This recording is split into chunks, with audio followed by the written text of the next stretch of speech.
बच्चों, हम आपको जेनेटिक्स पढ़ा रहे थे और जेनेटिक्स में नायाब सेग्रीगेशन शुरू करेंगे। लेकिन कुछ लोगों की ये डिस्कशन था कि हमें सेक्सुअल रिप्रोडक्शन इन प्लांट दूसरा चैप्टर है, इसमें बहुत लोगों की प्रॉब्लम है, समस्याएं हैं, इसलिए हम आपको सेक्सुअल रिप्रोडक्शन इन प्लांट में कुछ पढ़ाना चाह रहे हैं। दूसरा चैप्टर है सेक्सुअल रिप्रोडक्शन इन एंजियोस्पर्म। आपने एक टेक्सोनॉमी पढ़ी होगी, मैंने आपको क्लास 11 में पढ़ाया था कि टेक्सोनॉमी क्या है। तो टेक्सोनॉमी में एंजियोस्पर्म की स्टडी हम लोग करते हैं, तो पार्ट ऑफ फ्लावर की बात करते हैं। पार्ट ऑफ फ्लावर में चूँकि एंजियोस्पर्म में ये kind of flowering plant in which flower are present और वहाँ पे आपको फ्रूट एंड सीड का फॉर्मेशन होगा। तो यहाँ पे फ्लावर में जो पार्ट आपने पढ़ा वो कैलिक्स है, करोला है, एंड्रोसियम है और ये गाइनोसियम जिसमें स्टाइल आपको है। क्योंकि एंड्रोसियम और गाइनोसियम ही हमें इम्पॉर्टेंट है मेल और फीमेल रिप्रोडक्टिव पार्ट का। तो इसमें हम देखते हैं कि एंड्रोसियम में क्या क्या आता है। एंड्रोसियम पार्ट में स्टेमेन होता है, उसके ऊपर एक बैग के आकार का स्ट्रक्चर होता है, दैट इज कॉल्ड पोलन साइक। और ये पोलन साइक एक स्ट्रक्चर के द्वारा अटैच होता है जिसको हम कनेक्टिव कहते हैं। This structure is non connective, और इसको हम कनेक्टिव के नाम से जानते हैं, ये कनेक्टिव है। और इसी का एक ट्रांसफर सेक्शन काटेंगे तो इसमें 4 लोब्स हैं, 1 2 3 4। इसी को कहा जाता है पॉलन किट। तो जो ये पॉलन किट है इसमें 4 लोब्स हैं, इसमें पॉलन ग्रेन्स पाए जाते हैं और जिनका फॉर्मेशन होता है। यह एक डायग्राम है जो एग्जाम में पूछा जाता है। इसमें जो है एक टीएस माइक्रोस्पोरेंजियम, इसका डायग्राम अक्सर पूछा जाता है। इसमें जो सबसे आउटर लेयर है इसको कहा जाता है एपिडर्मिस, उसके बाद है एंडोडर्मिस या इसी को एंडोथीसियम कहा जाता है। मिडिल लेयर यहाँ पे पाई जाती है और एक टैपेटम लेयर पाई जाती है। तो टैपेटम लेयर क्या करती है, एक न्यूट्रिशन प्रोवाइड करती है किसको, डेवलपिंग स्पोर को या डेवलपिंग पॉलन ग्रेन को, यह न्यूट्रिशन या नरिशमेंट प्रोवाइड करती है। तो यह tapetum layer is most important. इसके बाद इसमें स्पोरोजेनस टिश्यू होते हैं जो पॉलन ग्रेन का फॉर्मेशन करते हैं। और ये है कंडक्टिंग स्ट्रैंड, इसमें 1 2 3 4 लोब्स होते हैं, जैसे आपने यहाँ पे 4 लोब्स के बारे में देखा। तो 4 लोब्स इसमें पाई जाती हैं। इनका फंक्शन ये होता है कि यहाँ पर स्पोरोजेनस टिश्यूज होते हैं जो कि स्पोरोजेनेसिस या माइक्रो स्पोरोजेनेसिस के द्वारा पॉलन ग्रेन का फॉर्मेशन करते हैं।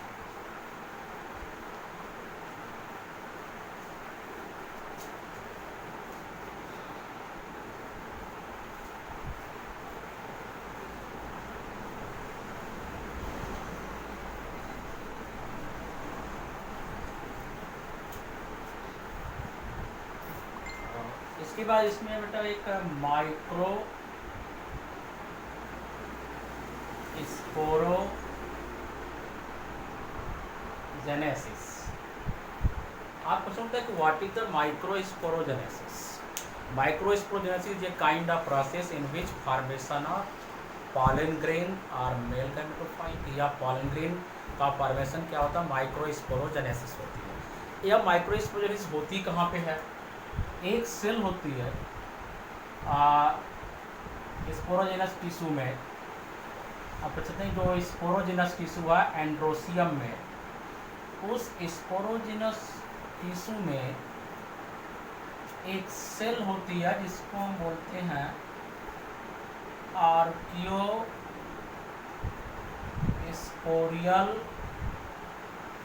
सेल। ये जो आर्कियोस्पोरियल सेल है ये बेटा माइटोटिकली बनाती है पीएमसी, जिसको हम बोलते हैं पॉलन मदर सेल, या इसी को कहा जाता है it is a kind of MMC और माइक्रो स्पोर मदर सेल। तो जो microsporogenesis is a kind of process in which formation of spore or pollen grain is known microsporogenesis. तो sporogenous tissue give rise to the archaeosporial cell. archaeosporial cell divide करती है, आर्कियोस्पोरिया initial बनाती है, उसके द्वारा यहाँ पे पीएमसी बनती है। तो जो पीएमसी है या एमएमसी है, कहा जाता है कि PMC is a kind of meiocyte cell. अब क्वेश्चन होता है कि what is the meiocyte cell? तो those type of cell which undergo the process of meiosis is known meiocyte cell. तो हम माइक्रोस्पोरोजेनेसिस को आगे देखते हैं क्या है।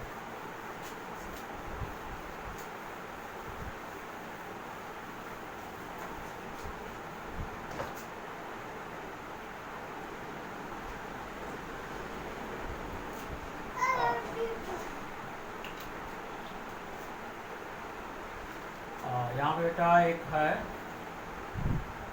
MMC। ये जो MMC है ये दो टाइप का डिवीजन करती है, एक साइमल्टेनियस और दूसरा इसमें होता है successive type.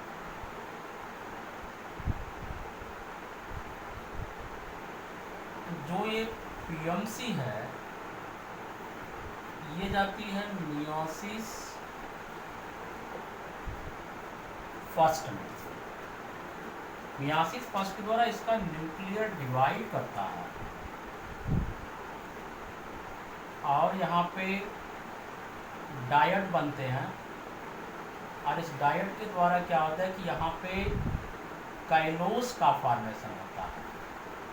काइलोस means wall formation, जिसके द्वारा क्या होता है कि ये जो सेल है वो अल्टीमेटली दो सेल बनाती है। फिर यहाँ पे क्या होता है कि मियोसिस जब सेकंड होगा तो यही सेल 4 सेल में कन्वर्ट हो जाएगी। इसी का जाता है ये टेट्राएड पॉलीग्रेन है। साइमल्टेनियस में ये सेल क्या होती है, यहाँ पे जो इसको कहा जाता है कि ये सिमेट्रिक है।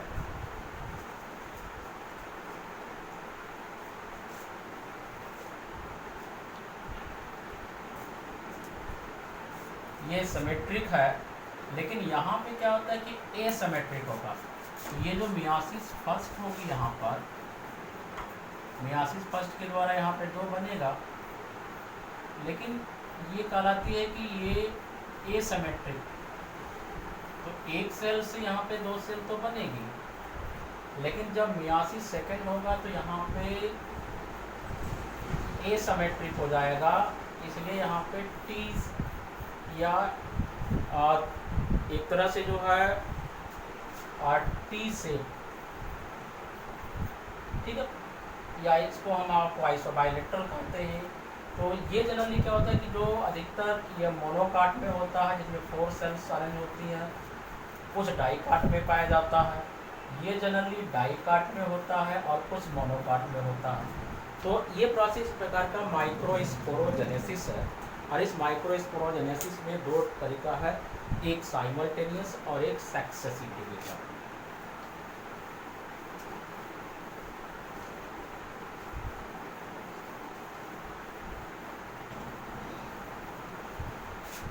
इस माइक्रोस्पोरोजेनेसिस को आप इसे देख सकते हैं।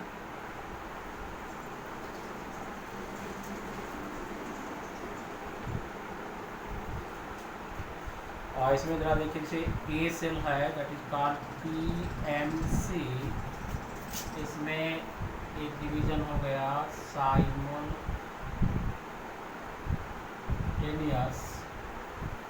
और एक डिवीजन हो जाएगा यहाँ पे सक्सेसिव।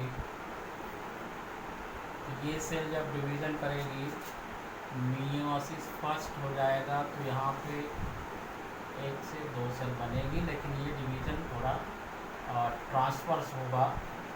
ये डिवीज़न इस टाइप का डिवीज़न होगा, यहाँ पे मियोसिस फर्स्ट होगी। और जब इसमें मियोसिस सेकंड आप करेंगे तो यहाँ पे वॉल फॉर्मेशन नहीं होगा, वहाँ पे इस प्रकार की सेल बनेगी।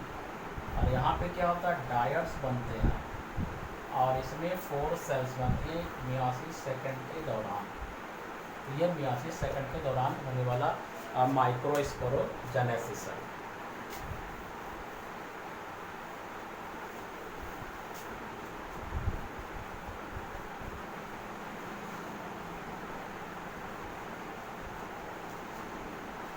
अब माइक्रोस्पोरोजेनेसिस में पॉलन ग्रेन बना है, तो पॉलन ग्रेन का स्ट्रक्चर कैसा होगा तो देखिएगा, यहाँ लिखेंगे स्ट्रक्चर ऑफ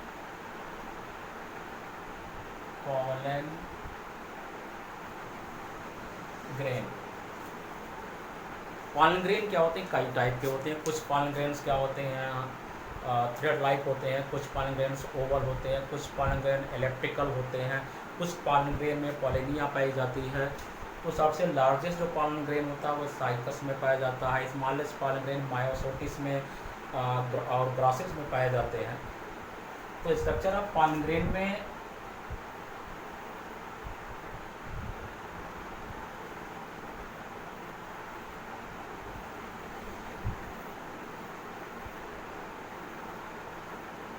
यह स्ट्रक्चर ऑफ पॉलन ग्रेन है। इसमें आउटर जो लेयर है वो exine layer, that is called exine layer, और जो ये इनर लेयर है that is called intine layer, और ये जो स्ट्रक्चर है दैट इज कॉल्ड जर्म पोर। ठीक है, इसको कहते हैं कि यह एक प्रकार का वेजिटेटिव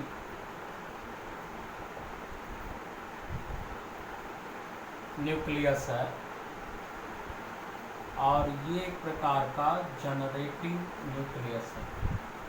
ठीक है, अब इस स्ट्रक्चर ऑफ पॉलन ग्रेन पे कई क्वेश्चन पूछे जाते हैं। जो इसका आउटर लेयर है वह एक्साइन लेयर है।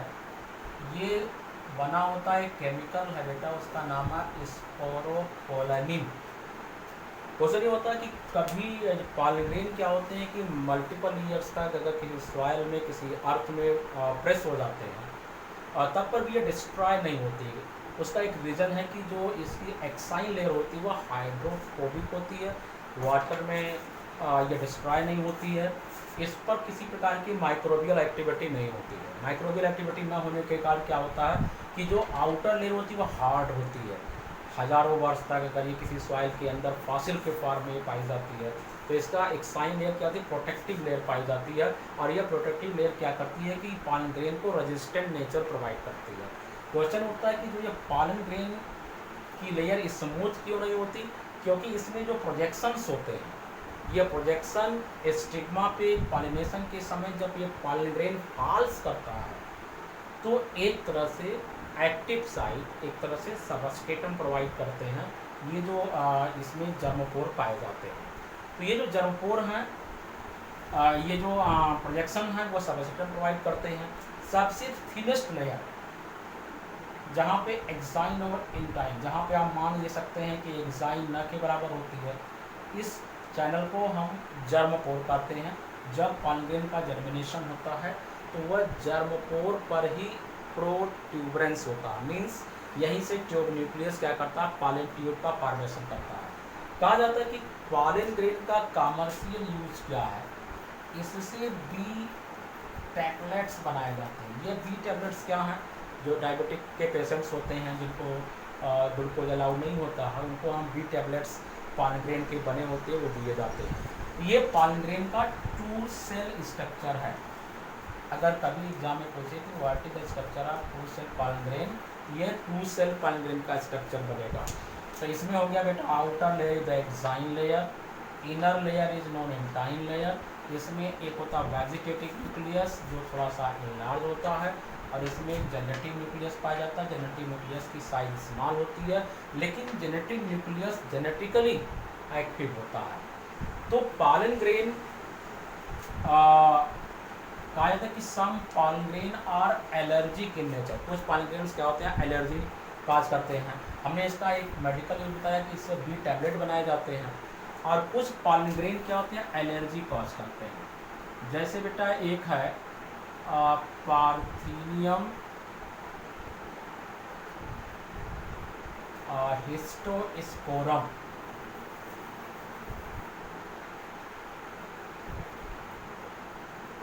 पार्थिनियम हिस्टोस्पोरम का जो पॉलन ग्रेन होते हैं वो एलर्जी कॉज करते हैं। माने अगर वो ब्रोंकस में चले जाते हैं तो ऐसे पेशेंट को अस्थमा हो जाता है या उसको जो है रेस्पिरेटरी डिसऑर्डर्स हो जाते हैं। तो पार्थिनियम एक प्रकार का एलर्जिक पॉलन ग्रेन है। कुछ और प्लांट्स में जो पॉलन ग्रेन होते हैं वह एलर्जिक होते हैं, जैसे अगेव है, एक प्लांट है एम्ब्रोसिया, इसके भी पॉलन ग्रेन क्या होते हैं, एलर्जी कॉज करते हैं। पार्थिनियम का एनसीईआरटी में नाम है, इसी को पैरेट रॉस कहते हैं। ठीक है, तो ये क्या करता है कि ये प्लांट्स एक फिनोमेना और डिनोट करता है, एलिलोपैथी। एलिलोपैथी का मतलब ये होता है कि ऐसे प्लांट जो कि जिस प्लेस पे पाए जाते हैं वहाँ पर किसी अन्य प्लांट्स की पॉपुलेशन को ग्रो नहीं होने देते हैं, इसलिए इसको कहता है it is a kind of allelopathic plant. तो ये स्ट्रक्चर ऑफ पॉलन ग्रेन है। पॉलन ग्रेन क्यों वाटर में डिस्ट्रॉय नहीं होते, क्योंकि ये रेजिस्टेंट नेचर के पाए जाते हैं, क्योंकि इसकी आउटर लेयर स्पोरोपोलन की बनी होती है, इनर लेयर क्या होती है, रेजिस्टेंट नहीं होती है। इसमें जो है अधिकतर आपको म्यूकोपेप्टाइड्स पाई जाती हैं। इसका क्रिमिनोलॉजी में यूज़ किया जाता है कि जिस साइट पर कोई क्रिमिनल आया हुआ है उसके बॉडी जो पॉलन ग्रेन मिलते हैं उसके अकॉर्डिंग हम इसको एग्जामिन करते हैं। दूसरा ये है कि ये पूछा जाता है कि जो पॉलन ग्रेन होते हैं वो कुछ पॉलन ग्रेन्स मेडिकल यूज़ में की जाती है, इससे हम बी टैबलेट्स बनाए जाते हैं, तो बी टैबलेट का भी यूज़ किया जाता है कॉमर्शियली, इसको आप कह सकते हैं। हमने कहा कुछ पॉलन ग्रेन्स एलर्जिक होते हैं, पार्थिनियम हिस्टोस्पोरम है, अगेव है, एम्ब्रोसिया है। इसका नेचर हमने कहा कि यह एलिलोपैथी बिहेवियर भी इसका है कि यह एलिलोपैथिक नेचर शो करता है। तो ये माइक्रोस्पोरोजेनेसिस में पॉलन ग्रेन का फॉर्मेशन है। पॉलन ग्रेन का स्ट्रक्चर हमने आपको बताया, पॉलन ग्रेन्स के बारे में बताया गया कि पॉलन ग्रेन्स क्या क्या होते हैं, कि पॉलन ग्रेन्स क्यों एलर्जिक होते हैं, उसका रीजन हमने बताया। पॉलन ग्रेन की एक साइन लेयर पाई जाती है जो हाइड्रोफिलिक या हाइड्रोफोबिक होती है, वो वाटर के कांटेक्ट में डिस्ट्रॉय नहीं होती है। सबसे बड़ा पॉलन ग्रेन हमने बताया आपको कि ये साइकस में होती है। अगर आप बात करें कि जो प्लांट्स में एंजियोस्पर्म की बात करें तो रैफेलिसिया में सबसे लार्जेस्ट फ्लावर है, वहाँ पर पॉलन ग्रेन बड़े होते हैं। सबसे स्मॉलेस्ट की बात करें तो आपको लेमना एंजियोस्पर्म है, ग्रासेस होती हैं उसमें पाई जाती हैं। कुछ के पॉलन ग्रेन्स में विंग्स पाए जाते हैं, जैसे साइकस के और पाइनस के में विंग्स पाए जाते हैं। तो ये कुछ पॉलन ग्रेन्स क्या होते हैं, बैलून शेप होते हैं, कुछ के पॉलन ग्रेन बोट शेप होते हैं। बैलून शेप पॉलन ग्रेन्स जो आपको जो है मिलेगा आपको कस्कुटा रेफ्लेक्सिया में मिलेगा, और बोट से पॉलन ग्रेन आपको जोएस्ट्रा में मिलता है जो वाटर पॉलिनेटेड है। तो ये माइक्रोस्पोरोजेनेसिस और स्ट्रक्चर ऑफ पॉलन ग्रेन होता है।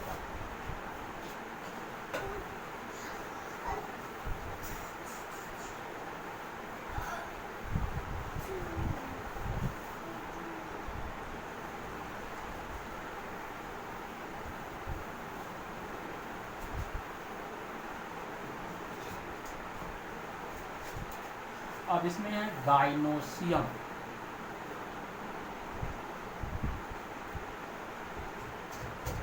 ये किसी भी फ्लावर का फीमेल रिप्रोडक्टिव पार्ट माना जाता है।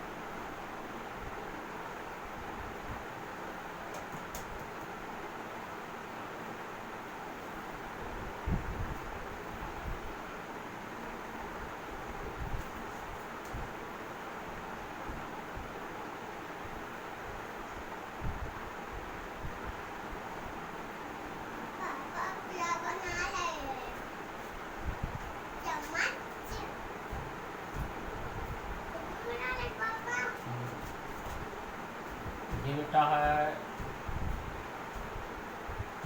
Stigma, this structure is known as style. ये है स्ट्रक्चर यहाँ पे ओवरी, और इसको कहा जाता है ये ओव्यूल है। तो गाइनोसियम में का स्ट्रक्चर है, इसमें ओवरी में कार्पेल्स पाए जाते हैं, इसको हम कार्पेल कहते हैं। इसी में एक स्ट्रक्चर है सोइल में, इसको ओव्यूल कहते हैं, ये स्टाइल है और ये स्टिग्मा है। तो ये गाइनोसियम का एक जनरल स्ट्रक्चर है जो कि किसी भी फीमेल रिप्रोडक्टिव पार्ट पर पाया जाता है। अब ये गाइनोसियम में जो कार्पेल हैं उनका अरेंजमेंट हमने आपको बताया था कि कुछ में इनका अरेंजमेंट क्या होता है, जो क्रम है, जो प्लेसेंटेशन है, उस एक्सिस पे होता है। इसको हमने बताया था ये एक्साइल होते हैं। कुछ भी क्या होता है कि कुछ में ये पेराइटल हो सकते हैं, कुछ में ये मार्जिनल हो जाते हैं। तो डिफरेंट टाइप की ये प्लेसेंटा आपको मिलेंगे। कुछ में क्या होते हैं कि ये फ्री सेंट्रल होते हैं, जो सेंट्रल या एक्सिस पे नहीं पाए जाते हैं। ये तो ये डिफरेंट टाइप के ओवरी में पाए जाने वाले जो कार्पेल हैं उनका अरेंजमेंट है, जिसको हमने प्लेसेंटेशन में पढ़ा था। इसको प्लेसेंटेशन कहा जाता है। तो गायनोसियम में जो ओव्यूल है उसको जरा हम एक बार पढ़ते हैं कि स्ट्रक्चर ऑफ ओव्यूल क्या है। इसके बाद हम मेगा स्पोरोजेनेसिस आपको बताएंगे। तो स्ट्रक्चर ऑफ ओव्यूल,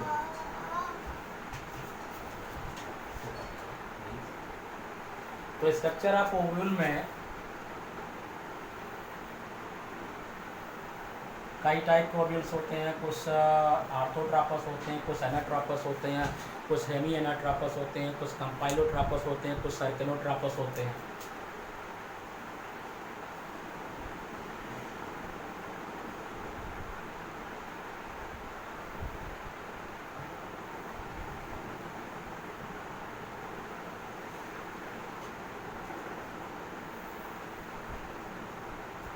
जिसको हम कहते हैं ये एग सेल है,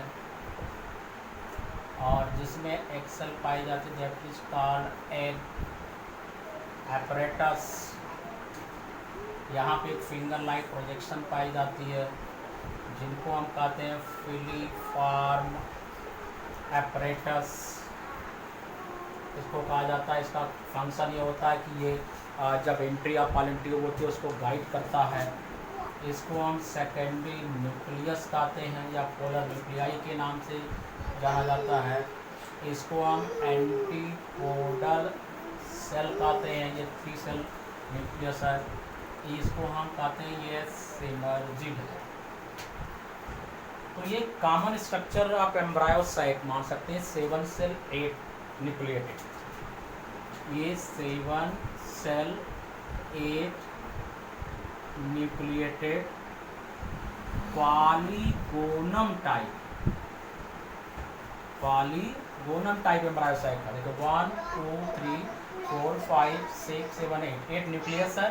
1 2 3 4 5 6 7 सेल इसमें पाई जाती है। अब इसी पे अगर हम प्लेसेंटा है तो ये ओव्यूल में कन्वर्ट हो गया। एक है तो एटेगमिक ओव्यूल हो जाएगा। इस पे एक कवरिंग आ जाती है और ये ओव्यूल में कन्वर्ट हो जाता है।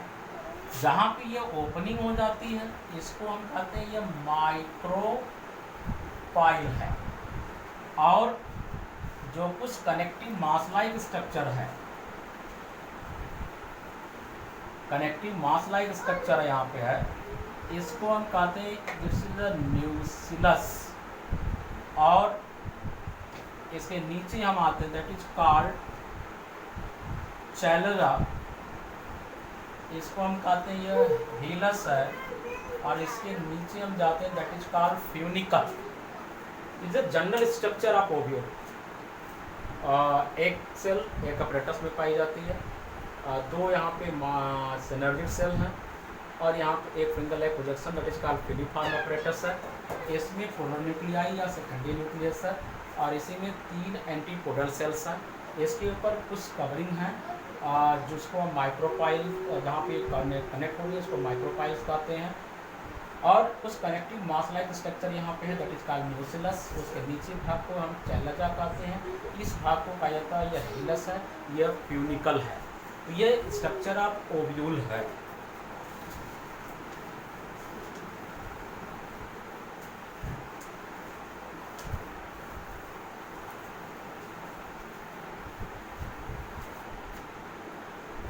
इसके बाद ये बनता कैसे है, इसी के प्रोसेस को हम पढ़ेंगे मेगा स्पोरोजेनेसिस। तो मेगा स्पोरोजेनेसिस में पढ़ेंगे। तो यहाँ पर भी सेल है, जैसे वहाँ पे हमने बताया था एक सेल है जिसको हमने कहा आर्कियोस्पोरियल सेल। ये आर्कियोस्पोरियल सेल यहाँ से बनाती है MMC। वहाँ पे माइक्रोस्पोर मदर सेल थी, यहाँ पे मेगा स्पोर मदर सेल हो जाएगी। तो जो ये मेगा स्पोर मदर सेल है, ये बेटा ये undergo meiotic division, it's a meiocyte cell, meiotic division.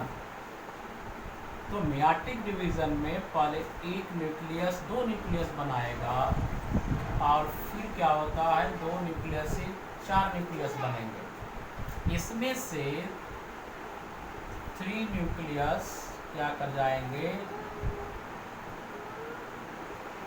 ये डिसइंटीग्रेट कर जाएंगे या डिसअपीयर हो सकते हैं, जिनका यूज नहीं है यहाँ पे। अब यहाँ पे एक न्यूक्लियस बचा जिसको हम कहते हैं FMN, functional mega spore nucleus. ये फंक्शनल मेगा स्पोर न्यूक्लियस ये माइटोटिक डिवीजन में जाएगा, जिसको हम कहते हैं फ्री न्यूक्लियर डिवीजन। और फ्री न्यूक्लियर डिवीजन में 1 से 2 न्यूक्लियस में बनेगा, फिर ये 2 न्यूक्लियस 4 न्यूक्लियस बनाएंगे, 4 न्यूक्लियस, और फिर ये 4 न्यूक्लियस 8 न्यूक्लियस का फॉर्मेशन करेंगे। और जैसे हमने आपको बताया what is the structure of embryocyte, तो ये 4 न्यूक्लियस अरेंज हो जाएंगे यहाँ पर। जब ये अरेंज हो जाएंगे तो देखिएगा ये स्ट्रक्चर बनाएंगे एम्ब्रायोसाइट का। ये देखिए, ये यही हो गया एम्ब्रायोसाइट या ओव्यूल। तो ये 7 सेल 8 है। तो how to mega sporogenesis occur या मेगा स्पोरोजेनेसिस में होता क्या है कि formation of female gametophyte is known mega sporogenesis. तो यह एट्रिगमिक ओव्यूल है जिसके ऊपर कोई इंटेगमेंट्स नहीं पाए जाते हैं, तो इसी को एम्ब्रायोसाइट आप कह सकते हैं। तो यहाँ पे आर्कियोस्पोरियल सेल माइटोटिकली डिवाइड होगी, जैसे वहाँ पे PMC बनाती थी, यहाँ पे MMC बनाएगी, मेगा स्पोरोजेनिक सेल। इसका जो न्यूक्लियस है वह मियोटिक डिवीजन में जाएगा। तो आप जानते होंगे कि वो यहाँ पे हैप्लॉइड सेल्स बनती हैं, तो यहाँ पे 1 2 3 4 सेल्स बनती हैं। इसमें से 3 न्यूक्लियस डिसअपीयर हो जाएगा। तो अगर इसमें से एक न्यूक्लियस जाएगा तो यहाँ पे मोनोस्पोरिक एम्ब्रायोसाइट बनेंगे। 2 न्यूक्लियस फ्री न्यूक्लियर डिवीजन करेगा तो बाइस्पोरिक हो जाएगा। अगर 3 न्यूक्लियस यहाँ पे इंटर करेगा तो उसे हम बोलेंगे ये ट्राइस्पोरिक एम्ब्रायोसाइट है। अगर चारों के चारों न्यूक्लियस फंक्शनल हो गए और उनका फ्री न्यूक्लियर डिवीजन हुआ तो that is called free nuclear tetrasporic या मल्टीस्पोरिक एम्ब्रायोसाइट का फॉर्मेशन यहाँ पे होगा। तो ये हो गया microsporogenesis, megasporogenesis. Next video में आपको जो है सेगमेंट में आपको बताएंगे कि what is the pollination, self pollination, autogamy, geitonogamy, xenogamy, क्यों क्रॉस पॉलिनेशन होता है तो सेल पॉलिनेशन रिजेक्ट हो जाता है, क्यों वही फ्लावर का पहले सेल पॉलिनेशन करते थे अब क्रॉस पॉलिनेशन करने लगते हैं, ऐसा क्या फिनोमेना है। जैसे हम आपको SSI GSI पढ़ाएंगे। इसके बाद पॉलिनेटरी इंट्रैक्शंस क्या हैं, एपोगैमी, एपोमिक्सिस, पार्थेनोकार्पी, पार्थेनोजेनेसिस और पॉलीहेड्रॉनी। तो हम ये चूँकि लोगों ने कहा तो इसलिए हमने लेक्चर शुरू किया। इसके बाद आपको हम जेनेटिक्स के भी वीडियो देते रहेंगे। ठीक है, ओके।